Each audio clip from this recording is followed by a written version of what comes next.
Welcome to Vanitha Kannan channel. இன்றைக்கி நம்ம என்ன சமைக்க போகிறோன்னாங்க, சிக்கன் கிரேவி தாங்க செய்ய போகிறோம். சிக்கன் 3/4 கிலோ வாங்கி நல்லா கழுவி எடுத்து வச்சுக்கலாம். இப்போ வாங்க சிக்கன் கிரேவிக்கு தேவையான பொருட்கள் பார்க்கலாம். சின்ன வெங்காயம் 100 கிராம் எடுத்துக்கலாம். பெரிய சைஸ்க்கு 2 தக்காளி பழம் எடுத்துக்கலாம். 3 ஸ்பூன் இஞ்சி பூண்டு பேஸ்ட் எடுத்துக்கலாம். இப்போது சிக்கன் தாளிக்கிறதுக்கு நீட்ட வாக்கில் கட் பண்ண பெரிய வெங்காயம் எடுத்துக்கலாம். கருவேப்பிலை தாளிக்க எடுத்துக்கலாம். ஒரு தக்காளி குட்டி குட்டியாக நறுக்கி எடுத்துக்கலாம். கொத்தமல்லி இலை எடுத்துக்கலாம். இப்போ மசாலா பார்க்கலாம். 3 ஸ்பூன் வீட்டில் அரைச்ச கொத்தமல்லி தூள் எடுத்துக்கலாம். சிக்கன் மசாலா 2 ஸ்பூன் எடுத்து வச்சுக்கலாம். கறி மசால் பொடி வந்துட்டு 1/2 ஸ்பூன் எடுத்து வச்சுக்கலாம். 1/2 ஸ்பூன் மிளகாய் பொடி எடுத்துக்கலாம். 1/4 மூடி தேங்காய், 1 ஸ்பூன் கடலை மிக்சியில் ஆட் பண்ணி தண்ணி ஊற்றி நல்லா அரைச்சி எடுத்துக்கோங்க. தேங்காய் கடலை ஊற்றினா தான் கிரேவி வந்து நல்லா திக்காக வரும். அதுக்கு தான் நம்ம தேங்காய் கடலை ஊற்றுறோம். வாங்க சிக்கன் கிரேவி எப்படி செய்யலான்னு பார்க்கலாம். அடுப்பு பற்ற வச்சுக்கலாம். அடுப்பு பற்ற வச்சுட்டு இப்போ பாத்திரம் வச்சுக்கலாம். பாத்திரம் நல்லா காயட்டும். இப்போ பாத்திரம் நல்லா காஞ்சிருச்சு. எண்ணெய் ஆட் பண்ணிக்கலாம். எண்ணெய் நல்லா காஞ்சிருச்சு. இப்போ சின்ன வெங்காயம் ஆட் பண்ணிக்கலாம்.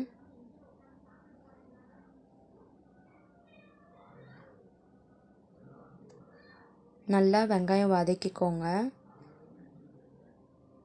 இப்போ வெங்காயம் வதங்கிடுச்சு. இந்த டைமில் வந்துட்டு 2 பெரிய சைஸ் தக்காளி பழம் கட் பண்ணி ஆட் பண்ணிக்கோங்க. அதையும் நல்லா வதக்கிக்கோங்க. நல்லா வதங்கணும். இப்போ பாருங்கள், தக்காளி நல்லா வதங்கிடுச்சு. இந்த மாதிரி நல்லா வதங்கி வரணும். 5 நிமிஷம் நல்லா ஆற வச்சு மிக்சியில் அரைச்சி எடுத்துக்கோங்க. இப்போ வாங்க சிக்கன் கிரேவி எப்படி தாளிக்கலான்னு பார்க்கலாம். அடுப்பு பற்ற வச்சுக்கோங்க. பாத்திரம் வச்சுக்கோங்க. பாத்திரம் நல்லா காயட்டும். இப்போ பாத்திரம் நல்லா காஞ்சிருச்சு. எண்ணெய் ஆட் பண்ணிக்கோங்க. எண்ணெய் காஞ்சிருச்சு. இப்போ கடுகு ஆட் பண்ணிக்கோங்க. கடுகு நல்லா பொரியட்டும். நல்லா பொரிஞ்சோன்னா கருவேப்பிலை ஆட் பண்ணிக்கோங்க. நான் பச்சை மிளகா காமிக்க மறந்துட்டேன். நீங்கள் பச்சை மிளகா 1 ஆட் பண்ணிக்கோங்க.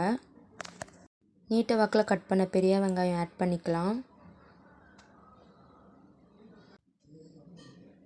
வெங்காயம் ஆட் பண்ணிட்டு நல்லா வதக்கிக்கலாம். வெங்காயம் நல்லா வதங்கணும்.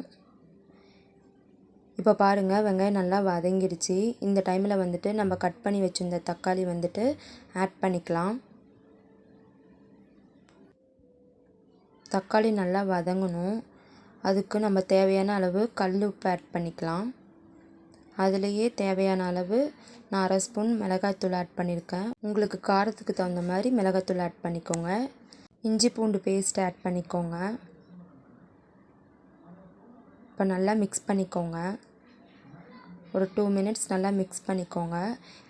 நம்ம வதக்கி வச்சுருந்த வெங்காய தக்காளி அதையும் இதிலேயே ஆட் பண்ணிக்கோங்க.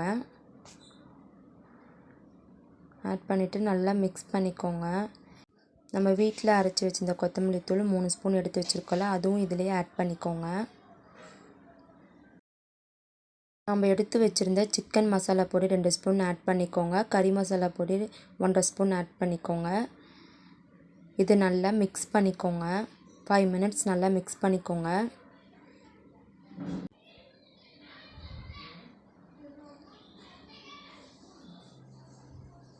இப்போ பாருங்கள், இந்த மாதிரி டைமில் வந்துட்டு நம்ம கழுவி வச்சிருந்த சிக்கன் வந்துட்டு ஆட் பண்ணிக்கலாம்.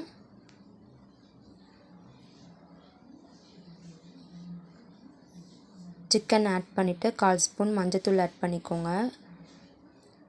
நல்லா மிக்ஸ் பண்ணி விடுங்க.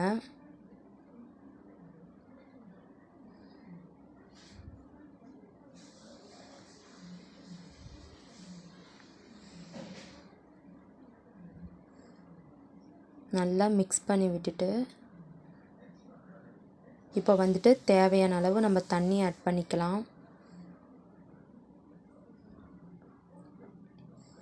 நான் வந்து 1/2 சொம்பு அளவுக்கு தண்ணி ஆட் பண்ணியிருக்கேன். அப்போ தான் சிக்கன் நல்லா வேகும். நல்லா மிக்ஸ் பண்ணிக்கோங்க தண்ணி ஆட் பண்ணிவிட்டு. இது நல்லா வேகட்டும். இப்போ பாருங்கள், நல்லா கொதிச்சிட்ருக்கு. இப்போது ஒரு பிளேட் வச்சு நம்ம க்ளோஸ் பண்ணிக்கலாம். அப்பப்போ பிளேட் ஓப்பன் பண்ணி மிக்ஸ் பண்ணி விட்டுட்டே இருங்க. தண்ணி நல்லா சுண்டுட்டும். இப்போ பாருங்கள் தண்ணி நல்லா சுண்டிருக்கு. இந்த டைமில் வந்துட்டு நம்ம அரைச்சி வச்சிருந்த தேங்காய் கல்லை இருக்குது தானே, அதை ஆட் பண்ணிக்கலாம்.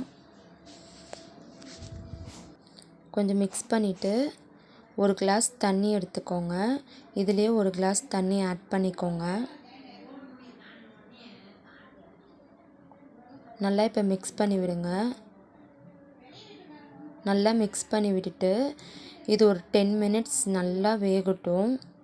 இப்போ பாருங்கள் கிரேவி நல்லா வெந்து வந்துடுச்சு. இந்த டைமில் கொத்தமல்லி இலை ஆட் பண்ணிக்கலாம்.